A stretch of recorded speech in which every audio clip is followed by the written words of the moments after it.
Con su permiso, señor presidente. Buenos días, Elizabeth. Buenos días, compañeras, compañeros de los medios y a todos y todas quienes nos escuchan. Bueno, voy a presentar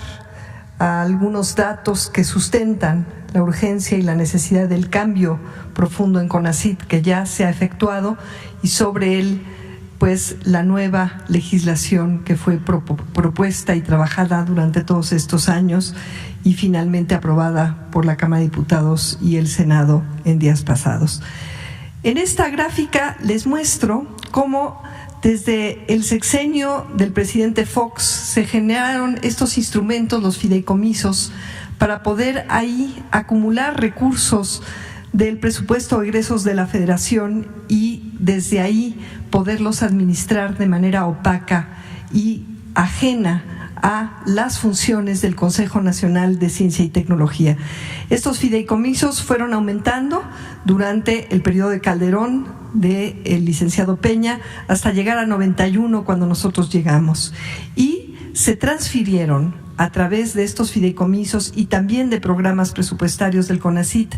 más de 45,000 millones de pesos a empresas privadas, nacionales y también transnacionales. Tenemos aquí algunas que en conjunto recibieron más de 2,600 millones de pesos de presupuesto del pueblo de México, de recursos del pueblo de México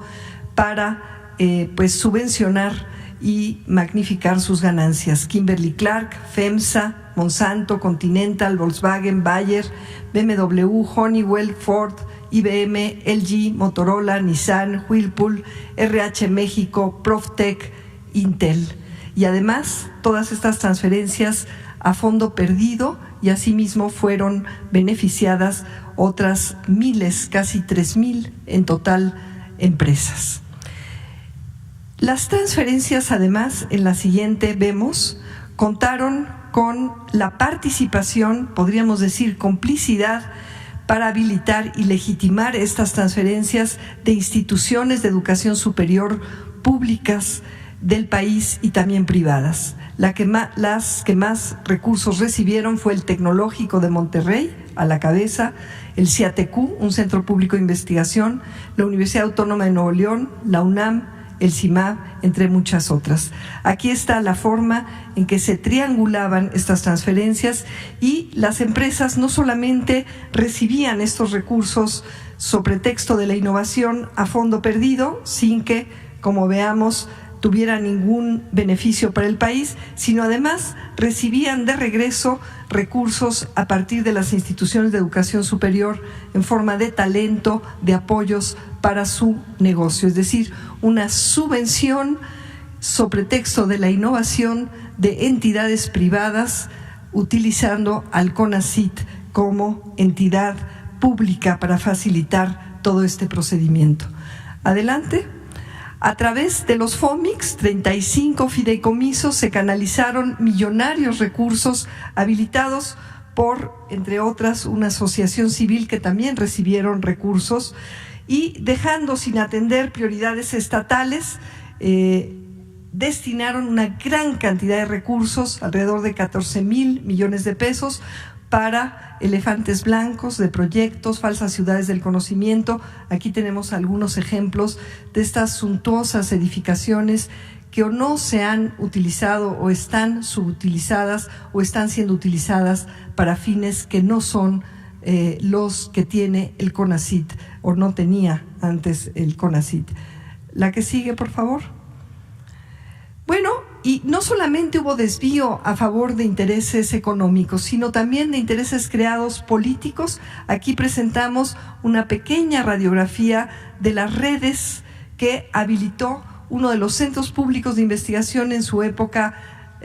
pues neoliberal, desviando sus funciones que deberían de ser a favor de todo el país y estrictamente para desarrollar investigación científica en ciencias sociales, en economía y formar recursos. Y bueno, sin entrar en detalle, podrán ver ahí pues nombres destacados de personas como María Amparo Casar, el propio director general El primero fue, el anterior a Sergio López Ayón, el propio exdirector general del CONACYT, y pues estas organizaciones de las cuales acabamos de oír, como México Evalúa, Mexicanos Unidos contra la Corrupción, aparece también ahí el TEC de Monterrey, y una habilitación de transferencias de talento a instituciones como el INAI, el INE, en fin, inclusive un vínculo muy estrecho con la Suprema Corte de Justicia. Ahí aparecen también nombres destacados. La que sigue. Y bueno, ¿cuál fue el resultado, por ejemplo, neto del sexenio pasado, después de todas estas transferencias y este desvío de la capacidad de CONACYT a favor de intereses creadas? Que se gastó, sí, muchísimo más, se erogó a través de CONACYT, pero México bajó 16 lugares justamente en la finalidad que se utilizó para legitimar estas transferencias en innovación, en resultados de innovación. México disminuyó a nivel global. Esto implica también a todas estas empresas que recibieron todos estos recursos, es decir, fue un fracaso rotundo. En los años que llevamos, bajo el mandato del presidente López Obrador, aplicando pues los principios y las líneas de trabajo en el gobierno, como son la austeridad, la inversión eficiente y sobre todo pertinente, ya el país ha subido 6 lugares en resultados de innovación. La que sigue, y no solamente eso, se están dando más becas, no se deja absolutamente a ningún estudiante aceptado en posgrados públicos que también se habían ido privatizando, utilizando las becas de CONACYT, no para distribuirlas de manera justa y transparente y con criterios de inclusividad, sino para usarlas como señuelos para negocios, inclusive al seno de universidades públicas. Hoy ya no se deja a ninguno de los estudiantes aceptados en posgrados públicos sin beca, y estos mecanismos ahora quedan sustentados en diferentes artículos de la ley. Se han aumentado el número de becas a jóvenes con doctorado para ir atendiendo otro de los grandes pasivos neoliberales, el rezago laboral de jóvenes con doctorado que tenían que dejar el país en vez de dar su talento a favor de todas y de todos. Un aumento en las becas para especialistas médicos, para que tengamos los médicos especialistas en el futuro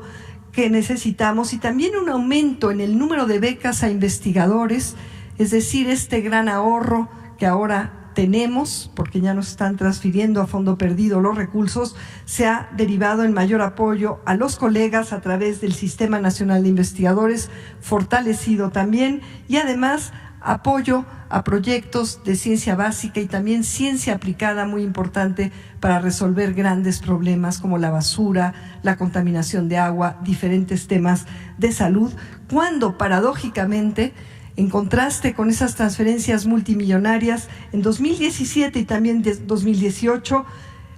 el gobierno del licenciado Peña Nieto no dio absolutamente ningún peso para todo el conjunto de la comunidad científica. Y ahí está el contraste de cómo se distribuyen ahora los recursos preponderantemente al sector público, aunque se han establecido, como vamos a ver en la siguiente, alianzas muy virtuosas con el sector privado a favor de las prioridades que tiene el país. Y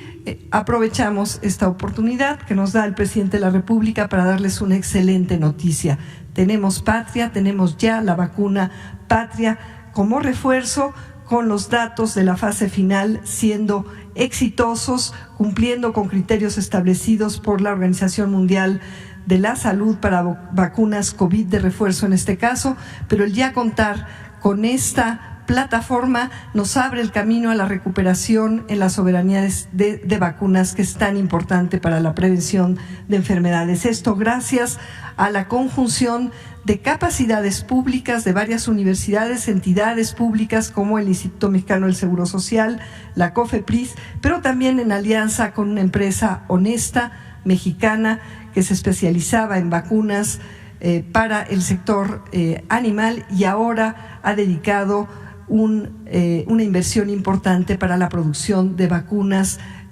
humanas para personas en nuestro país. Y además lo importante es que esta alianza no solamente va a generar esta soberanía tecnológica en vacunas, sino además la posibilidad de retorno de valor al pueblo de México a través de una alianza estratégica con Avimex. La que sigue. Y además, el costo de producción fue mucho menor que el que han tenido otras vacunas por un modelo innovador de articulación de capacidades público-privadas, pudiendo hacer mucho más con mucho menos, teniendo la posibilidad además ya de tener plantas de producción que están en proceso de autorización regulatoria por parte de COFEPRIS para contar con suficientes vacunas y además tener la base no solamente para esta vacuna de refuerzo ya aprobada, sino también para otras vacunas y que nos permitan entonces tener las vacunas que se van a ir requiriendo a tiempo mucho más rápido. De todas maneras, el tiempo de desarrollo fue también muy bueno en comparación al tiempo promedio que se tarda el desarrollo. Tenemos ya esta vacuna patria y esta es una gran noticia para nuestro país. La que sigue, bueno, y con todo esto y mucho más que podría yo contarles, es fundamental contar con una ley que no permita simulaciones y normas a modo para derivar multimillonarios recursos del pueblo de México a favor de empresas sobre pretexto de la innovación y a fondo perdido, sino seguir atendiendo como de facto, de hecho, hemos ya logrado en estos años a partir del 1 de diciembre de 2018 y que no se pueda retrogradar una ley que de veras defienda y utilice de manera eficiente los recursos de CONACYT para un desarrollo humanístico, científico, tecnológico en favor del interés general y del pueblo de México. Y para explicar de una manera resumida la ley, hay un video de 2 minutitos que, si me lo permite, presidente, podemos presentar al pueblo de México. Muchas gracias. Con la primera Ley General en materia de humanidades, ciencias, tecnologías e innovación, se consolida la transformación del sector humanístico, científico y tecnológico del país. La ley se fundamenta en el derecho humano a la ciencia y garantiza que el pueblo de México goce de los beneficios de la investigación humanística y científica, así como del desarrollo tecnológico y la innovación. Esta primera Ley General en materia de HCTI es de alcance nacional y para todos los órdenes de gobierno, pues establece las bases de coordinación entre la Federación, las entidades federativas y los municipios, con el propósito de consolidar un verdadero sistema nacional de HCTI por y para México. Con su aprobación, el Consejo Nacional se fortalece como Consejo Nacional de Humanidades, Ciencias y Tecnologías, con lo cual se hace expresa la reivindicación de las humanidades y se reconoce el valor de la filosofía, las ciencias sociales y las artes. La Ley General impulsa el apoyo a la investigación, que contribuya al avance del conocimiento en todas las áreas y campos del saber humanístico y científico, así como a la atención y solución de problemáticas nacionales. Se establece la obligación del Estado de apoyar a la ciencia básica y de frontera para que nunca más sean abandonadas. El presupuesto público deberá siempre ser mayor que el del año anterior, en congruencia con el principio de progresividad y no regresión. Se garantizan las libertades de cátedra, investigación y expresión. Se mandatan becas universales a estudiantes de posgrados públicos y su entrega de manera directa. Se fortalece el Sistema Nacional de Investigadores. La Junta de Gobierno del CONACYT se fortalece con la participación de 8 miembros de la comunidad académica y del sector privado, así como del Instituto Nacional de los Pueblos Indígenas y de la Comisión Nacional de Derechos Humanos. Ciencia para beneficio del pueblo de México.